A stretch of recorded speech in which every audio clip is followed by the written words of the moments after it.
10ാം class പരീക്ഷ കഴിയുന്നവരെടാ പഠിക്കട മോനെ നമ്മളെ സ്നേഹിച്ചും ചീത്ത പറഞ്ഞൊക്കെ നമ്മളെ കൂടെ ഉണ്ടായിരുന്ന നമ്മളെ പാരൻസും അതേപോലെ തന്നെ ടീച്ചേഴ്സൊക്കെ പെട്ടെന്നൊരു സുപ്രഭാതത്തിൽ അങ്ങോട്ട് അപ്രത്യക്ഷരായി പോയിണ്ടായി. ആർക്കാണെങ്കിലും എന്താണ് ആ ഒരു ലോൺലിനെസ് ഫീൽ ചെയ്യും. ആൻഡ് ഈ ഒരു സ്റ്റേജിന് പറയുന്ന പേരെന്താണോ, വാലി ഓഫ് ഡിസപ്പോയിൻമെന്റ്, അതായത് നിരാശയുടെ താഴ്വര. സത്യം പറ, നിങ്ങളൊക്കെ ആ ഒരു നിരാശയുടെ താഴ്വരയിലല്ലേ ഇപ്പോൾ ഉള്ളത്. ഞാൻ ബോറിംഗ് സ്റ്റഫ് ചെയ്യുന്നതും നിങ്ങൾ ബോറിംഗ് സ്റ്റഫ് പഠിക്കുന്നതും തമ്മിൽ ആകെ ഒരു വ്യത്യാസമുള്ളൂ. എനിക്ക് ക്ലിയർ ആയിട്ടുള്ള ഒരു എൻഡ് ഗോൾ ഉണ്ട്, ഇതൊക്കെ ചെയ്താൽ ഇന്ന സ്ഥലത്തെത്തും. പക്ഷെ നിങ്ങൾക്ക് ചിലപ്പോൾ അത് ഉണ്ടാവണമെന്നില്ലല്ലേ. ഹായ് മക്കളെ, നമ്മളിപ്പോൾ ഏത് +1 സ്റ്റുഡൻറ്റിനെ എടുത്തു നോക്കിക്കഴിഞ്ഞാലും അവരോടൊരു കുറച്ച് നേരം ഒന്ന് ഹൃദയം തുറന്ന് സംസാരിക്കുമ്പോൾ നമുക്ക് മനസ്സിലാവും എന്തോ ഒരു പ്രശ്നം അവർ അലട്ടുന്നുണ്ട് എന്നുള്ളത്. ഞാനങ്ങനെ കുറേ ആൾക്കാരോട് സംസാരിച്ചപ്പം എനിക്ക് കിട്ടിയ പ്രധാനപ്പെട്ട 3 പ്രശ്നങ്ങളും അതിൻ്റെ പരിഹാരങ്ങളുമാണ് ഈ ഒരു വീഡിയോയിൽ ഞാൻ നിങ്ങളോട് പറയുന്നത്. നിങ്ങൾക്കിതിൽ ഏതെങ്കിലും നിങ്ങൾ അനുഭവിക്കുന്നുണ്ടെങ്കിൽ ഉറപ്പായിട്ട് നിങ്ങൾ കമൻറ്റ് ചെയ്യണം. ഇനി ഇതല്ലാതെ മറ്റെന്തെങ്കിലും പ്രശ്നം ഉണ്ടെങ്കിൽ ഉറപ്പായിട്ട് നിങ്ങളത് കമൻറ്റ് ചെയ്യുക. അടുത്ത വീഡിയോ ആയിട്ട് ഞാൻ വരും. കാരണം നിങ്ങളുടെ പ്രശ്നങ്ങൾ ഒക്കെ എന്ത് ചെയ്തു തരും, ഞങ്ങളിവിടെ പരിഹരിച്ചു തരുന്നതായിരിക്കും. ഓക്കെ, സോ അപ്പോൾ നമുക്ക് തുടങ്ങല്ലേ. ഏറ്റവും ആദ്യത്തെ പ്രശ്നം ഞാനൊന്നും ഇതുവരെ ശ്രദ്ധിക്കാത്തൊരു കാര്യമാണ്. അതായത് +1 കുട്ടികൾ വല്ലാത്ത ഒരു ലോൺലിനെസ് അനുഭവിക്കുന്നുണ്ട്, ഒരു കെയറിങ് മിസ് ചെയ്യുന്നുണ്ട് എന്നുള്ളതാണ്. കാരണം നിങ്ങളൊന്ന് ആലോചിച്ചേക്ക്, നമ്മൾ കഴിഞ്ഞ വർഷം 10ാം ക്ലാസ്സിലായപ്പം നമ്മുടെ പാരൻസും നമ്മുടെ ടീച്ചേഴ്സും എന്തിനും നമ്മളെ കുടുംബക്കാരടക്കം എത്രമാത്രം നമ്മളെ കാര്യത്തിൽ ശ്രദ്ധിച്ചിട്ടുണ്ടായിരുന്നില്ലേ. ചിലപ്പോൾ നമുക്ക് അന്നേരം ഭയങ്കര ബുദ്ധിമുട്ടൊക്കെ ആയി തോന്നുമായിരുന്നെങ്കിലും, അതായത് മാർക്ക് കുറഞ്ഞു കഴിഞ്ഞാൽ ചിലപ്പോൾ സ്നേഹത്തോട് ഉപദേശിക്കും, ചിലപ്പോൾ പരിഭവം പറയും, ചിലപ്പോൾ നമ്മൾ അവർ ചീത്തയും പറഞ്ഞിട്ടുണ്ടാവും. പക്ഷേ അതൊക്കെ 10ാം ക്ലാസ് പരീക്ഷ കഴിഞ്ഞ് റിസൾട്ടോട് കൂടി അവസാനിച്ചിട്ടുണ്ട് ഒട്ടുമിക്ക കുട്ടികളുടെ ലൈഫെന്നും. അതായത് +1 എത്തുമ്പോഴത്തേക്ക് നമ്മൾ വലിയ ആരോ ആയിപ്പോയി എന്നുള്ള രീതി. ചിലപ്പോൾ ആ ഫ്രീഡം നല്ലതാണെന്നൊക്കെ നമുക്ക് തോന്നുമെങ്കിലും ഇപ്പം ഒരുപാട് കുട്ടികളുടെ പ്രശ്നം ആരും എന്ത് ചെയ്യുന്നില്ല, നമ്മൾ ഒരു കാര്യത്തിലും ശ്രദ്ധിക്കുന്നില്ല എന്നുള്ളതാണ്. പെട്ടെന്ന് ഒരു പരീക്ഷ കഴിയുമ്പോഴത്തേക്ക് നമ്മൾ വലിയ ആളായിപ്പോയി എന്നുള്ള കരുതൽ ഒരുപാട് പാരൻസിന് വരുന്നുണ്ട് അല്ലേ. ഒന്നാമത് ആ പ്രശ്നം നിങ്ങൾ അനുഭവിക്കുന്നുണ്ട്, എന്തായാലും നിങ്ങൾ കമൻറ്റ് ചെയ്യണം കേട്ടോ. ആൻഡ് ഈ ഒരു കാര്യത്തിൻ്റെ സൊല്യൂഷൻ ഇപ്പോൾ എന്താണെന്ന് വെച്ച് കഴിഞ്ഞാൽ, സത്യം പറഞ്ഞു കഴിഞ്ഞാൽ ഈ ഒരു വീഡിയോ നിങ്ങളെ പാരൻസിനൊക്കെ കേൾപ്പിച്ചു കൊടുക്കുക, കാണിപ്പിച്ചു കൊടുക്കുകയാണ്. അതായത് മക്കൾ 10ാം ക്ലാസ് കഴിയുന്നതോടുകൂടി വേറെന്തോ ആയിപ്പോയിട്ടൊന്നുമില്ല. ശരിക്ക് ഇപ്പോഴും അവർ ആത്മാർത്ഥമായിട്ട് നിങ്ങളുടെ സ്നേഹവും നിങ്ങളുടെ പരിഗണനയും നിങ്ങളുടെ കെയറും ഇടയ്ക്ക് നിങ്ങളുടെ ചീത്ത വിളി അടക്കം എന്ത് ചെയ്യുന്നുണ്ട്, അവർ ആഗ്രഹിക്കുന്നുണ്ടെന്ന് പറയാം. ആൻഡ് ആ ഒരു ഗൈഡൻസ് ഇവിടെയാണ് എഡ്യൂപോർട്ടിന് ഏറ്റവും കൂടുതൽ ഹെൽപ്പ് ചെയ്യാൻ പറ്റുന്ന കാര്യം എന്ന് വെച്ചാൽ, ഒന്ന് ഈ ഒരു വീഡിയോ തന്നെ ഏറ്റവും വലിയൊരു ഹെൽപ്പായിരിക്കും. അതുകൂടാതെ ഇനി അങ്ങോട്ടുള്ള ഒരു 6 മാസം നിങ്ങൾ +1 കഴിയുന്നത് വരെ നിങ്ങൾ എന്തൊക്കെ ചെയ്യണം എന്തൊക്കെ ചെയ്യരുത് തുടങ്ങിയ എല്ലാ ഗൈഡൻസും ആയിട്ട് ഒരു വെർച്വൽ പാരന്റ് എന്നുള്ള രീതിയിൽ ഈ യൂട്യൂബ് ചാനൽ ഉറപ്പായിട്ട് നിങ്ങളുടെ കൂടെ ഉണ്ടാവും കേട്ടോ. നിങ്ങൾക്ക് അതിൽ വിശ്വസിക്കാം. ആൻഡ് അതേപോലെ തന്നെ പാരൻസ് ഒക്കെ ആയിട്ട് നിങ്ങൾ എന്ത് ചെയ്യുക, അങ്ങോട്ട് സംസാരിക്കാം. മുമ്പ് അവർക്ക് ഭയങ്കര ശ്രദ്ധയായിരുന്നു, നിങ്ങൾക്ക് മാർക്ക് പറയുമ്പം എന്തായി മോനെ പഠിത്തം, ഇതെന്തായാലും അമ്മേനോട് പറയാം, അമ്മ ഒന്നും ശരിയാകുന്നില്ല, ഭയങ്കര പ്രശ്നമാണ്, ഫിസിക്സ് ഫസ്റ്റ് ചാപ്റ്ററൊക്കെ ഒന്നും നടക്കുന്നില്ല എന്നൊക്കെ പറയുമ്പോൾ ചിലപ്പം നിങ്ങളെ ചേട്ടനോ ചേച്ചിയൊക്കെ പഠിച്ചൊരു ഓർമ്മയിൽ അമ്മ ചിലപ്പോൾ കാര്യങ്ങൾ പറഞ്ഞുതരും. ചിലപ്പോൾ സാരമില്ലടാന്ന് പറയുമ്പോൾ അത് മതി നിങ്ങളുടെ ആ കെയറിങ് പ്രശ്നം തീർക്കാൻ കേട്ടോ. അവരോട് മാത്രമല്ല, അതായത് പൂർണ്ണമായും അവരെ ഉത്തരവാദിത്തമാക്കി കരുതാതെ നിങ്ങളും കൂടെ എന്ത് ചെയ്യുക, അതങ്ങ് ഇനീഷ്യേറ്റീവ്, പിന്നെ താനേ കെയർ വന്നോളും. ഒന്നാമത്തെ കാര്യം. ഇനി രണ്ടാമത്തെ പ്രശ്നം ഞാനൊക്കെ അനുഭവിച്ച കാര്യം തന്നെയാണ് കേട്ടോ. അതായത് പഠിച്ചിട്ടും ശരിയാകുന്നില്ല എന്നുള്ളത് അല്ലേ, സത്യമല്ലേ. അത് എനിക്കറിയില്ല, നമ്മുടെ ടെക്സ്റ്റ് ബുക്ക് അടിപൊളിയാണോ എന്ന് ചോദിച്ചാൽ അടിപൊളിയാണ്. പക്ഷെ എന്തോ ഒരു പ്രശ്നം നമ്മളെ ഫിസിക്സിനും കെമിസ്ട്രിക്കൊക്കെ ഉണ്ട്. ഒന്നാമത്തെ പ്രശ്നം എന്താ വെച്ചാൽ 10ാം ക്ലാസ് വരെ സ്റ്റേറ്റ് സിലബസിൽ വേറെ തന്നെ സിലബസ് ആയിട്ട് വളരെ എളുപ്പത്തിൽ നമ്മൾ പഠിച്ചുകൊണ്ടിരുന്ന കാര്യം +1 എത്തുമ്പോൾ എന്താ സംഭവിക്കുന്നത്, ഭയങ്കര ടഫായിട്ടുണ്ട്. NCERT ആണ് നമ്മളും ഫോളോ ചെയ്യുന്നത്. അതൊരു പ്രശ്നം. രണ്ടാമത്തെ പ്രശ്നം, ഫിസിക്സിലെയും കെമിസ്ട്രിയിലെ ഫസ്റ്റ് പാഠം എന്ന് പറയുന്നത് നമ്മുടെ എല്ലാവരുടെയും കോൺഫിഡൻസ് കളയുന്ന സാധനമാണ്. Units and dimension. നിങ്ങൾ +2 ഒക്കെ കഴിയുമ്പോൾ അത് ഏറ്റവും എളുപ്പമുള്ള പാഠമായി തോന്നുമെങ്കിലും അന്ന് പഠിച്ചു തുടങ്ങുമ്പോൾ എന്തൊക്കെയോ ടേമുകൾ, coefficient of viscosity, Young's modulus, ഇതൊക്കെ എന്ത് തേങ്ങയാന്നൊക്കെ ആയിരുന്നു നമ്മൾ ആലോചിച്ചുകൊണ്ടിരുന്നത്. അതേപോലെ തന്നെ കെമിസ്ട്രിയിൽ എനിക്ക് കുറേ കഴിഞ്ഞപ്പോഴാണ് ഈ മൊളാരിറ്റിയും മൊളാലിറ്റിയും നമ്മളുടെ വ്യത്യാസം, അത് രണ്ട് ടേമാണെന്നാണ് എനിക്ക് മനസ്സിലായത്. ഞാൻ അതുവരെ വിചാരിച്ചു ഒന്നിന് 2 ഇക്വേഷൻസ് ആണ്. ഓക്കെ, അപ്പം ആ ഒരു രീതിയിൽ നമ്മൾ, അതായത് 10ാം ക്ലാസ് വരെ നമ്മൾ ചെറിയൊരു എഫേർട്ടൊക്കെ ഇട്ട് കഴിഞ്ഞാൽ നമുക്ക് കാര്യങ്ങളൊക്കെ മനസ്സിലാവുമായിരുന്നു അല്ലേ. പക്ഷെ ഇപ്പോൾ നമ്മൾ എത്ര എഫേർട്ട് ഇട്ടാലും ഒരു പാഠം 2, 3, 4 ദിവസമൊക്കെ സ്പെൻഡ് ചെയ്താലും ചിലപ്പോൾ നമുക്ക് കത്തൂല.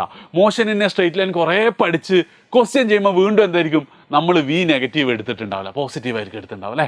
അപ്പം ഈ ഒരു സാധനം ഒരുപാട് കുട്ടികളുടെ കോൺഫിഡൻസ് കളയുന്നു മാത്രമല്ല, നിങ്ങൾ പലരും എന്തായിരിക്കും, +1 സയൻസ് ഞാൻ എടുക്കേണ്ടിയിരുന്നില്ല, എനിക്ക് കൊമേഴ്സ് മതിയായിരുന്നു, ആകെ പോയല്ലോ എന്ന് പറഞ്ഞിട്ട് ഇനി എന്നെ കൊണ്ട് ആവില്ല എന്നുള്ളൊരു തീരുമാനം എടുത്തിട്ടുണ്ട് മക്കളെ, നിങ്ങൾ മനസ്സിലാക്കേണ്ട കാര്യം. അപ്പം ഏത് ഗ്രാഫ്, ഇത് നിങ്ങളെ പഠനത്തിൻ്റെ കേസിൽ മാത്രമല്ല കേട്ടോ, നമ്മൾ എന്ത് സ്കില്ല്, എന്ത് കാര്യത്തിൽ നമ്മൾ മാസ്റ്റർ ആവാൻ ശ്രമിക്കുമ്പോഴും നിങ്ങൾ ഈ ഗ്രാഫ് ഓർമ്മിക്കണം. അതായത് ഇതാണ് ഗ്രാഫ് വരുന്നത്. അതായത് ഇത് ടൈമും അതേപോലെ തന്നെ ഇത് മാസ്റ്ററിയുമാണ്, അല്ലെങ്കിൽ നമ്മൾ നോളജും ആണെങ്കിൽ നമ്മളെല്ലാവരും എക്സ്പെക്ട് ചെയ്യുക ടൈം ഇങ്ങനെ കൂടുമ്പോൾ ഇത് സ്ട്രെയിറ്റ് ലൈനായിട്ട് ഓരോ ദിവസവും നമ്മളെ നോളജ് കൂടും, നമ്മളെ കോൺഫിഡൻസ് കൂടുന്ന. പക്ഷെ അങ്ങനെയല്ല.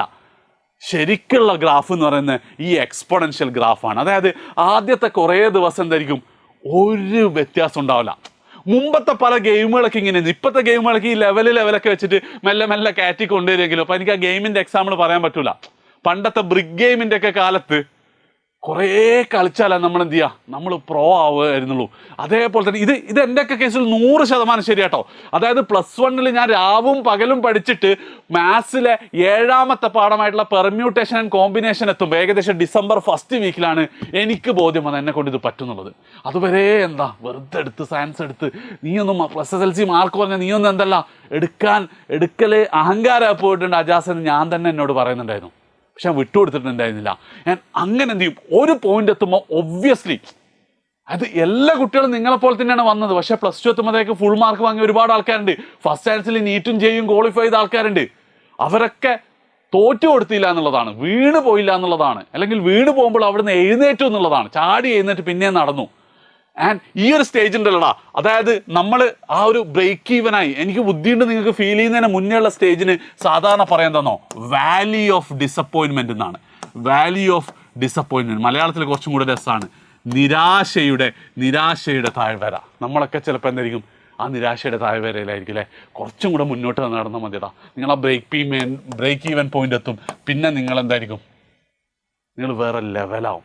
അപ്പം മനസ്സിലാവുന്നില്ല, ശരിയാവുന്നില്ല എന്ന് കരുതുന്ന ആൾക്കാരോട് പറയാനുള്ളത് കുറച്ചും കൂടെ നിങ്ങൾ എഫേർട്ട് എടുക്കുക, നിങ്ങളെ സമയം എത്തും എന്നുള്ളതാണ്. ആൻഡ് മൂന്നാമതായിട്ട് എനിക്ക് പറയാനുള്ള സാധനം എന്താ വെച്ചാൽ ബോറിങ് ആണെന്നുള്ളതാണ്. സാറേ പഠിക്കാനൊരു മൂഡില്ല, പഠിക്കാൻ തോന്നുന്നില്ല എന്നുള്ളത്. ആൻഡ് ഇതിൽ ഒരു സംശയം വേണ്ട, നിങ്ങൾക്കത് തോന്നിയിട്ടില്ലെങ്കിലേ പറയുള്ളൂ. കാരണം ഇപ്പം നിങ്ങൾക്ക് അതിനേക്കാൾ എത്രയോ ഡോപ്പമിൻ കിട്ടുന്ന ഒരുപാട് കാര്യങ്ങൾ ഇൻസ്റ്റഗ്രാം റീലും യൂട്യൂബ് ഷോർട്സും മറ്റ് വീഡിയോസായിട്ടും ഗെയിമുകളായിട്ടും പിന്നെന്താ സ്പോർട്സ്, ഇപ്പം എന്താ പറയുക EPL ISL ഇപ്പോൾ എന്താ കേരള പ്രീമിയർ എന്തൊക്കെയോ സാധനങ്ങൾ, എല്ലാ സാധനങ്ങളും എന്തുണ്ട് നമുക്ക് സമയം സ്പെൻഡ് ചെയ്യാൻ. അതായത് ഒരു കുട്ടിയെ സംബന്ധിച്ചിടത്തോളം ഒരു നിമിഷം പോലും ബോറടിക്കാതെ സ്പെൻഡ് ചെയ്യാനുള്ള സമയം ഇപ്പം ഉണ്ട്. അന്ന് അത്ര ഉണ്ടായിരുന്നില്ല. അതിൻ്റെ ഇടയിൽ ഈ ഫിസിക്സും കെമിസ്ട്രിയും ബയോളജിയൊക്കെ പഠിക്കുക എന്ന് പറയുന്നത് നല്ല ബോറിംഗ് ആണ്. എസ്പെഷ്യലി ബയോളജിയുടെ ആ അനിമൽ കിങ്ഡം പ്ലാൻ കിങ്ഡം ഒക്കെ എന്ത് ബോറാണ്. പക്ഷേ ഇവിടെ നിങ്ങൾ മനസ്സിലാക്കേണ്ട ഒരു കാര്യം എന്ന് പറയുന്നത് നമ്മുടെ ലൈഫിൽ എവിടെയെങ്കിലൊക്കെ എത്തണമെങ്കിൽ നമ്മൾ ഏറ്റവും കൂടുതൽ ചെയ്യേണ്ടി വരിക നമുക്ക് അത്രയൊന്നും ഇഷ്ടമില്ലാത്ത കാര്യങ്ങൾ കഷ്ടപ്പെട്ട് ചെയ്യാന്നുള്ളതാണ്. ബോറിങ് സ്റ്റഫ് വീണ്ടും വീണ്ടും ചെയ്യാന്നുള്ളതാണ്. ആൻഡ് ഞാനിപ്പോൾ പറയുന്നത് ഇപ്പം എജ്യൂപോർട്ട് ഈ ഒരു സ്റ്റേജിൽ എത്തുന്ന സമയത്ത് ഞങ്ങൾ എന്തൊക്കെ ഇപ്പം ഈ വീഡിയോ എടുക്കുന്നതിന് തൊട്ട് മുന്നേ നമ്മളെന്താണ് ഒരു PPT പ്രസൻറ്റേഷൻ ഉണ്ടാക്കിയ അതിൻ്റെ മുകളിൽ ബ്രെയിൻ സ്റ്റോം ചെയ്യുക ചെയ്തത്. അത്ര സുഖമുള്ള പരിപാടി നല്ലത്. പക്ഷേ എൻ്റെ ബോറിങ് സ്റ്റഫും നിങ്ങളെ ബോറിങ് സ്റ്റഫും നമ്മളെ വ്യത്യാസം എന്താണെന്ന് വെച്ച് കഴിഞ്ഞാൽ എനിക്കൊരു എൻ ഗോൾ ഉണ്ട്. ഈ PPT ഉണ്ടാക്കി കുറച്ചാളെ കാണിച്ചു കഴിഞ്ഞാൽ ഇന്ന കാര്യങ്ങൾ കിട്ടും. ചിലപ്പോൾ നിങ്ങളിപ്പോൾ എപ്പോഴും വിചാരിക്കുക ഇതൊക്കെ എന്തിനാ പഠിക്കുന്നതാണ് മക്കളെ. ഇത് എന്തിനാ പഠിക്കുന്നത് വെച്ചാൽ ഇതൊന്നും നിങ്ങളുടെ ജീവിതത്തിൽ 99% ആൾക്കാർക്ക് ആവശ്യമൊന്നും ഉണ്ടാവില്ല. പക്ഷേ നിങ്ങൾ ജിമ്മിൽ പോകുന്ന എന്തിനാ, നല്ല ശരീരം ഉണ്ടാക്കാനല്ലേ. അപ്പം നിങ്ങളീ പഠിക്കുന്ന ഫിസിക്സും കെമിസ്ട്രിയും ഒക്കെ നിങ്ങൾക്ക് നല്ല മെൻ്റൽ പവർ ബ്രെയിനിൻ്റെ വർക്കൗട്ടായിട്ട് നിങ്ങൾ ഇതിനെ കാണണം. എന്തിനാ സാറേ ബ്രെയിനിന് വർക്കൗട്ട് ആകേണ്ടതെന്ന് വെച്ചാൽ കുറച്ചും കൂടെ കഴിഞ്ഞാൽ നല്ല ഓൺട്രപ്രണർ ആവാൻ, നല്ല ജോലിക്കാരനാവാനൊക്കെ അത്രക്കും വർക്കൗട്ട് ചെയ്ത ബ്രെയിനാണ് ആവശ്യം. അതുകൊണ്ടാണ് എന്ത് ചെയ്യുന്നത് IIT പഠിച്ചു എന്നുള്ള ഒറ്റ റീസൺ കാരണം, NIT പഠിച്ചു എന്നുള്ള ഒറ്റ റീസൺ കാരണം 66 ലക്ഷവും 4.5 കോടിയൊക്കെ വാർഷിക സാലറിയിൽ എന്ത് ചെയ്യാൻ പറ്റുന്നത് ഓരോരുത്തർ ആൾക്കാരെടുക്കുന്ന ഒറ്റ റീസൺ. ഇവൻ JEE ക്ലിയർ ചെയ്തിട്ടുണ്ട്, ഇവൻ JEE അഡ്വാൻസ് ക്ലിയർ ചെയ്തിട്ടുണ്ട്. അതിനിപ്പോൾ എന്താ, അവൻ്റെ ബ്രെയിന് നന്നായിട്ട് വർക്കൗട്ട് ആയിട്ടുണ്ടാവുക. അപ്പം ആ മോഡലിൽ നിങ്ങൾ കരുതുക. അൾട്ടിമേറ്റ് ഞാൻ സിമ്പിളായി പറയും. ഇപ്പം നേരത്തെ ഞാൻ പറഞ്ഞൊരു എക്സാമ്പിളില്ലേ, ഏത് V നെഗറ്റീവായി പോയത് നമ്മളിങ്ങനെ ആലോചിക്കുക എന്തപ്പോൾ അതെന്താ V നെഗറ്റീവായത്, ഇത് ഇപ്പുറത്തെ ഡയറക്ഷനിലൊക്കെ വരും. ആ ഒരു സാധനമല്ലേ, ഇതാണ് ലൈഫ് ത്രൂ ഔട്ട് നമുക്ക് വേണ്ടത്. അതായത് നമ്മൾ ചെയ്യുന്ന പല പ്ലാനുകളും നമ്മൾ പല അസംഷൻസും പലപ്പോഴും തെറ്റും. അപ്പോൾ നമ്മൾ അതിനെക്കുറിച്ച് ആലോചിക്കണം, എന്താ പാളിയത്, ആ സാധനം ഞാൻ കൺസിഡർ ചെയ്തിട്ടുണ്ടായിരുന്നില്ല. ഇതാണ് ലൈഫിൽ നമ്മൾ എവിടെയാവുന്നു എങ്ങോട്ട് എത്തുന്നു എന്ന് തീരുമാനിക്കുന്ന ഘടകം.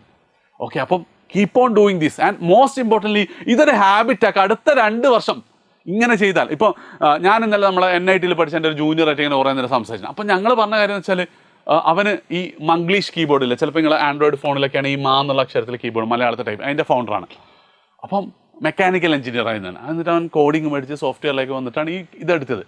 അപ്പം ഞങ്ങൾ പറഞ്ഞതെന്ന് വെച്ചാൽ നമുക്കൊക്കെ ആ ഒരു ഗ്രൈൻഡ് ചെയ്യാനുള്ള ഒരു ലക്ഷ്യത്തിന് വേണ്ടിയിട്ട് എത്ര എഫേർട്ട് എടുത്താലും കുഴപ്പമില്ല എന്നുള്ള ഒരു ഡിസിഷനിലെത്താൻ പറ്റിയത് ആ 2 വർഷം ഞങ്ങൾ ഗ്രൈൻഡ് ചെയ്ത് ബോറിങ് സ്റ്റഫ് വീണ്ടും വീണ്ടും വീണ്ടും ചെയ്ത് ഫിസിക്സും കെമിസ്ട്രിയും മാത്സൊക്കെ പിന്നെയും പഠിച്ചിട്ടാണ് എന്ത് ചെയ്തത് ആ സാധനം നമ്മൾ എത്തിയത്.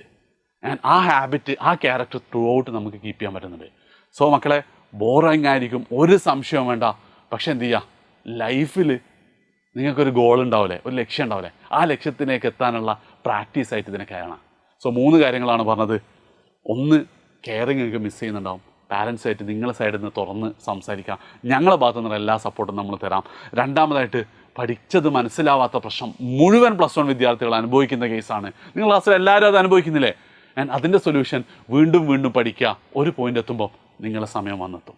ആൻഡ് 3ാമത്തെ കാര്യം, ബോറിങ് കാര്യം എന്തിനാ ചെയ്യുന്നത്, ഇതിൽ നല്ല കാര്യങ്ങളില്ലേന്നൊന്നും ആലോചിക്കേണ്ട. ലൈഫിൽ നിങ്ങൾ വിചാരിച്ച സ്വപ്നത്തിലേക്ക് എത്തണമെങ്കിൽ ഉറപ്പായിട്ട് എന്ത് ചെയ്യണം, ഇപ്പം നിങ്ങളിത് ചെയ്തേ മതിയാവുള്ളൂ എന്ന് കരുതുക. വേറെ എന്ത് പ്രശ്നമാണെങ്കിലും കമൻറ്റ് ചെയ്യുക, ഫ്രണ്ട്സിന് ഷെയർ ചെയ്യുക. ബൈ.